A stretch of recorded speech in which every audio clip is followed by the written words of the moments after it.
Alright, this is ResidentRockstar.com, and we're here with Matt from Exhumed. Howdy. And we're out here at the Summit Music Hall. Typical Denver. Oh, it's a real gritty town, that Denver, I'll tell you. Sirens in the background and A everything. cesspool of urban decay. So let's talk a little bit about you and how long have you been doing this?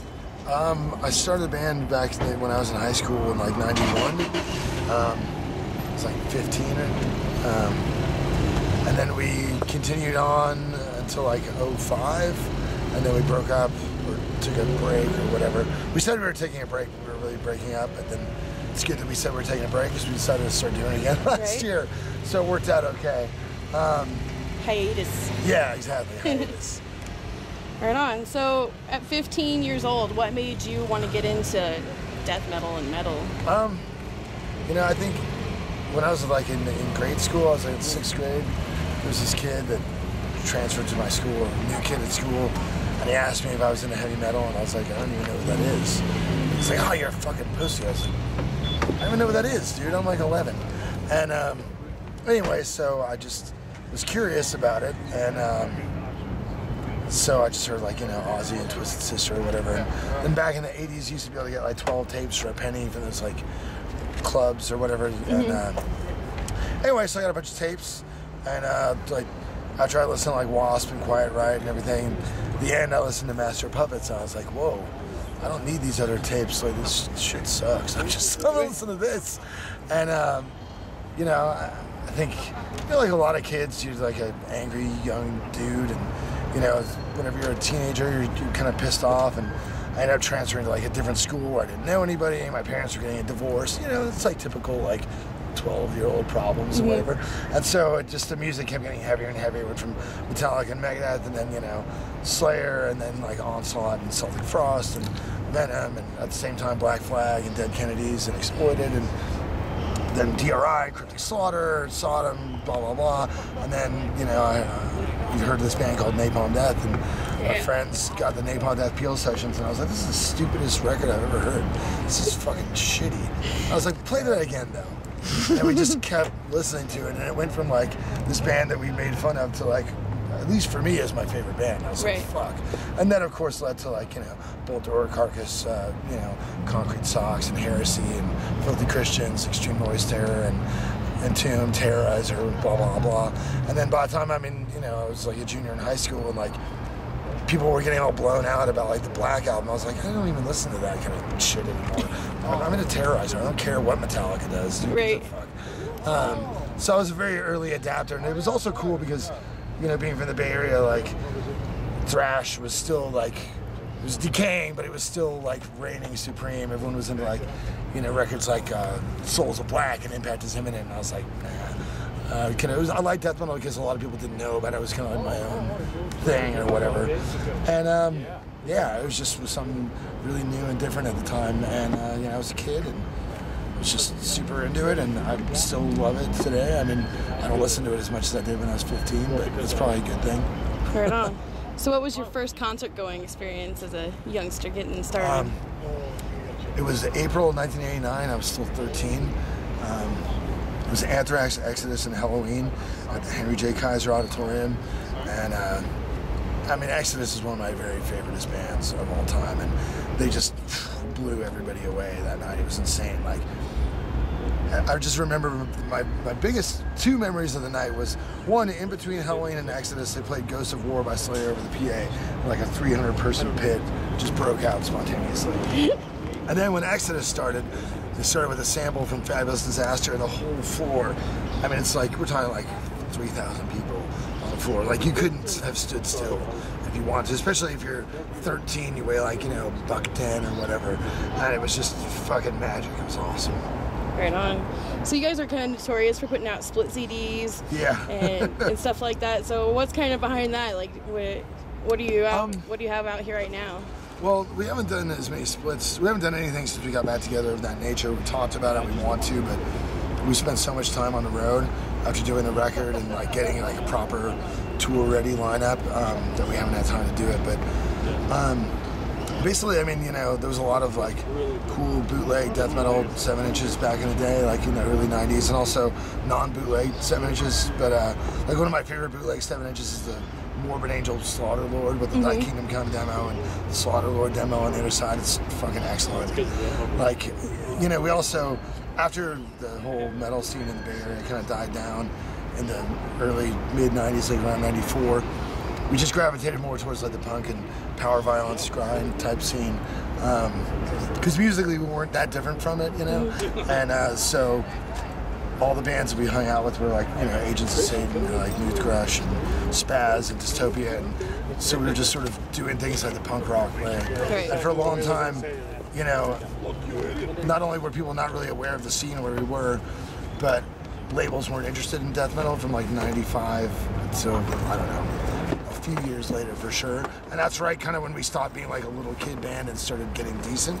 So the only people that wanted to put out records would be like punk rock labels doing like splits and stuff. And also I'm a record collector and I like to have a bunch of weird, goofy, random shit. You know what I mean? I have like, you know, there's like 4 Venom albums I like, and the Venom section of my LP shelf is like that thick with just stupid random stuff. Right. So it's cool. Like, you know, I like to just collect weird shit. And it's cool, like, if people want to collect it, that gives them something to do. And if not, they can just buy the records because that's the main thrust of what we do anyway. So you guys are very much a DIY band. Like, you've been in the band the entire time. You are basically the only member left, right? That's original? Yeah. So, I mean, what has that been like for you? Is it? I mean, it's cool. It's, you know, it gets frustrating at times. I mean, but I think like in the beginning we were very like intentionally DIY. You know what I mean? And we kind of had this like really punk type attitude of like practicing scales is like lame or whatever. Like you should just like be in the front row at an autopsy show like headbanging. Which kind of like slowed our musical development quite a bit. But I mean, we've always been, you know, we've always wanted to do things as DIY as possible. I mean, like our original drummer and I were both sort of like idea people, and our old bass player Ross was with us for years. We're very like concept people. Like I draw all our shirts and design them and stuff, and you know, I'm really involved with the label as far as like the art direction and stuff like that. Now, I mean, it's a lot better, like having a team, like, you know, we have our agent and obviously our record label, and we also have some companies that we work with, like Fernandez Guitars and Seymour Duncan Pickups, and that's a big fucking help, actually. So, I mean, we were a little bit too DIY before, but now, I mean, we're still drive around in a van and, you know, try and scrimp and save so that, you know, this is as profitable as possible for us. I mean, and also, you know, we know what's going on with everything. You know, it's like if somebody has a question, you don't call the manager or the lawyer or like whatever. You just like, call you. Let's look through this bag of receipts. Like, fuck, what do we spend all this money on? Kind of thing. So it's a lot simpler and cleaner, and you know, everybody that's in the band, now that we have, like I said, a proper lineup that can tour and everything, you know, we all work hard and we all party hard, and we, you know, it's a good team kind of ethic. You know? Right. So when you're out on tour, what is the biggest difference between like this new tour here and when you started out, went on your first tour? Excuse me. I mean, aside from the fact they pay us a lot more now, I mean, really, they're all sort of different and they're all kind of the same, you know what I mean? Right. It's just a lot of sitting in the van, like that never changes. Like, I mean, the good thing is, like, I like to read. Like, I've read the first 4 books of Game of Thrones on this tour, and I'm just stuck at the 5th, and it's like they're like 1,000 pages each. But I mean, like, there's a lot of waiting, and you know, it's all still just loading your gear and trying to fucking keep everything from breaking and working properly. I mean, it's not too different. I mean, like I said, it's definitely more comfortable now in that we are able to like have a budget and shit. We're like, oh look, we have a budget. How much money are we making? Whereas before, I mean, like our first tour, we shared a van with another band, and we used to just like go in the grocery store and just eat stuff and just put it back on the shelves and then walk out or whatever. You didn't have any money. Right, exactly. I mean, it was like, well, we can buy food, or we can buy beer, or we can buy beer and steal food. So let's do that. You know? Right. But I mean, it's always just the same. You know, you're just trying to get out and give a good show, and that's really the focus, is just to try to give people something entertaining and something that you're proud of as well. I mean, you know, like we're definitely our own worst critics, and we're always like, fuck, it just sucked tonight or whatever. And kids are like, oh, it was awesome. So it's like, well, cool. I'm glad you think so, but we gotta, you know, we just keep trying to do better or whatever. So is touring your fundamental? That's how you make your money, right? Yeah, absolutely. I mean, you know, just having been on the record label, the same label for so long, especially, you know, even in the late 90s and early 2000s, a lot different picture financially. You could just be like, hey, we need X number of dollars to do this thing. They're like, okay, cool. And then you end up in the paper chase where you get your royalty statement. It's like, well, we gave you all this money. You earned all this money, but we gave you all this other money. So, you know, we'll probably never get positive with Relapse. So it's, you know, and even still, this kind of music doesn't sell enough to where you can just like kick back, let those royalty checks roll in. You can't buy it at Walmart. No, I hope not. Fuck Walmart. I mean, fuck Walmart. I mean, I shop there when we're on tour, but when I'm at home, I would never ever go there. It's just good because you can buy shit and then just return it. Like, oh yeah, whatever. But yeah, I mean, as a band, I mean, Mike and Rob both have sort of like on again, off again employment. I'm unemployed, but he's unemployed. Yeah. So it's very glamorous lifestyle. It's important that the fans come out and see you at the shows. That's, I mean. Oh, I mean, hopefully it is. Support your artists. I mean, to me, it's like, I think people should come to the show for their own enjoyment, and hopefully they like what we're doing and have to come out and spend their money. And I know it's, you know, people aren't making that much money and it's tough and whatever. But at the same time, I mean, we can just hope that what we're doing is cool enough that people want to do it. I mean, just because I'm an artist doesn't mean I should get supported. I mean, the idea that's like, oh, well, just buy something. It's like, well, if the band sucks, don't fucking buy it. Right. You know, I mean, to me, it's like anything else. Like, you can't support everything. You just support what you believe in and what's good and what you like, you know. So, I mean, hopefully people like our band enough to come out, and it's been working really well. For a long time. Yeah, we've been on the road, since, I mean, we did like July through November, and then we started the end of February, and we've been on tour basically nonstop since then. And we have another tour in the fall, so. So, what was the best advice that you've ever gotten? You know, probably from my parents, like, you should just go to college and get a real job and do this as a hobby. That's probably the best. The second best advice, I remember, like, in '93, I was still in high school, and I really loved the band Master. They're like an early primitive death metal band from Chicago. Anyway, and they were doing a tour. We were the local band opening, and I asked Paul Speckman from Master. I said, well, what's your advice, you know? And he just looked at me, took a drag off his cigarette, and he said, kid, it's a long way to the top if you want to rock and roll. I was like, true enough. So, I don't know if it's advice, but it's definitely true. It's true. Sweet. So, when you're out there on stage, what's your favorite song? Honestly, like, that's a weird question. I mean, when we're recording and stuff, like, before we start touring, I have favorite songs. And then once we start playing, it's just whatever the kids like the best, to be honest. Like, I mean, I enjoy playing every day, don't get me wrong, I really love it, it's super fun. However, what makes it the most fun is like getting the energy back from the audience. So if I think a song's great and nobody moves for it, and then we play another song that I think isn't that awesome, and the whole floor starts moving, suddenly my opinion of that other song starts to go up. As far as playing it live, I mean, the only songs I don't like to play live, there's a couple older songs I think really suck. And there's a couple that are like really intricate, and it's hard to, I mean, you know, for us anyway. It's hard to play it up there. Yeah, we're like cavemen. It's not like Obscura or whatever, but I couldn't even play that shit if I tried. But for us, it's pretty intricate. So when you're trying to like rock out and deliver a good show, but you gotta like, shit, what am I doing? You know, it's hard to like make it a performance. I mean, because we want kids to see a show and see something that they don't see every day, and you know, we're enjoying ourselves, they're enjoying themselves, and you know, we're kind of all in it together or whatever. So whatever brings that experience out is what I would like to play, you know. Right on. So what's your most craziest like memory as far as your career goes? Like what has happened to you that was like the thing that sticks out the most? I mean, we're always having weird shit happen. Just on this tour, like one night, our bass player Rob like somehow got onto the roof of Mandalay Bay Casino in Vegas, where the House of Blues is where we played. We couldn't find him anywhere. And of course he lost his cell phone because he was wasted. So we ended up waiting all night for him, and it was like, dude, we have to leave by 8 or we're gonna miss loading for the show. Finally at 7:30 a.m., wanders out and he's like, oh, I just woke up on the roof, man, that's weird. I mean, at another, like when we played in Montreal and Toronto on this tour, these big festivals like Slipknot and System of a Down or whatever, and you know, Jägermeister's a big sponsor, so they're always like giving away booze.